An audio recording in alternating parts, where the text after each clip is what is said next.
Halo semua, kita kan sering banget ya dengar nasihat kalau mau panjang umur ya itu lagi. Olahraga, makan sehat, jangan stres. Tapi hari ini kita punya sumber yang tawarannya beda banget. Resepnya ini berpusat pada satu konsep kuno, takut akan Tuhan. Kita akan coba bongkar renungan harian dari Sabda Bina Umat GPIB untuk 12 November 2025 yang dasarnya dari Kitab Amsal pasal 10. Misi kita simple, apa sih sebetulnya makna takut akan Tuhan ini? Betul sekali. Karena kata takut itu sendiri seringkali bikin orang langsung mikir yang negatif ya. Seolah-olah ini soal hidup dalam rasa ngeri atau cemas. Padahal yang menarik dari sumber ini justru sebaliknya. Konsep ini malah dibingkai sebagai sesuatu yang mendatangkan ketenangan. Nah, ini dia. Sumbernya langsung bilang, takut akan Tuhan memperpanjang umur. Oke, jadi takut di sini jelas bukan soal gemeter ketakutan di pojokan kan? Sama sekali bukan. Renungan ini mengartikannya sebagai sikap berada dalam kendali dan berserah hanya kepada Tuhan. Ini lebih ke rasa hormat yang mendalam, rasa segan yang positif. Mirip seperti anak yang hormat banget sama orang tuanya yang bijak, bukan takut karena diancam. Oke, saya nangkep. Jadi dari sikap hormat ini, katanya muncul 5 dampak praktif gitu ya? Iya, betul. Ada 5. Coba kita urai satu-satu. Yang pertama, sumbernya bilang ini soal harapan yang pasti. Maksudnya gimana tuh? Bedanya apa dengan harapan biasa? Harapan biasa itu kan seringkali cuma angan-angan ya. Semoga besok lebih baik.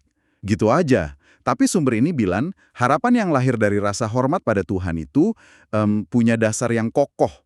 Jadi bukan sekedar angan-angan kosong.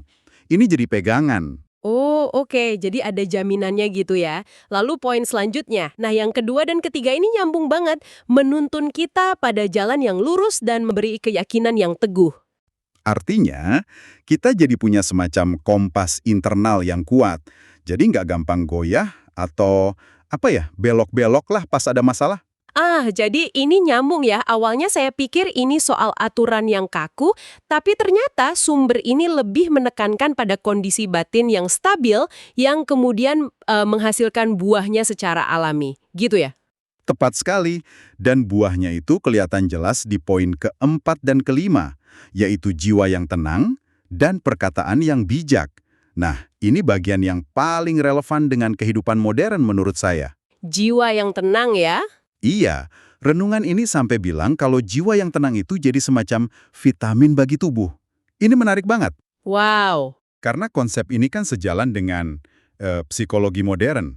Kita tahu sekarang kalau stres kronis, kecemasan, itu merusak kesehatan fisik. Betul.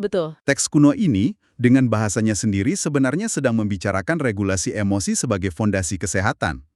Ketenangan batin itu secara harfiah menyehatkan. Jadi ini kayak efek domino ya, dimulai dari sikap hormat, terus tumbuh harapan, yang jadi fondasi internal yang kuat, dan akhirnya kelihatan hasilnya di ketenangan kita. Bahkan sampai ke cara kita bicara. Karena sumbernya juga bilang, mulut kita jadi nggak mengeluarkan kata-kata yang menyakitkan. Dan semua poin itu punya akarnya di teks Amsal 10. Misalnya soal keyakinan yang teguh tadi. Itu langsung nyambung ke ayat 30. Orang benar tidak terombang-ambing untuk selama-lamanya. Atau soal perkataan bijak. Ayat 31 bilang, mulut orang benar mengeluarkan hikmat. Jadi ada hubungan sebab akibat yang jelas sekali ya? Betul. Sumber ini sebenarnya sedang menyajikan 2 pilihan jalan hidup.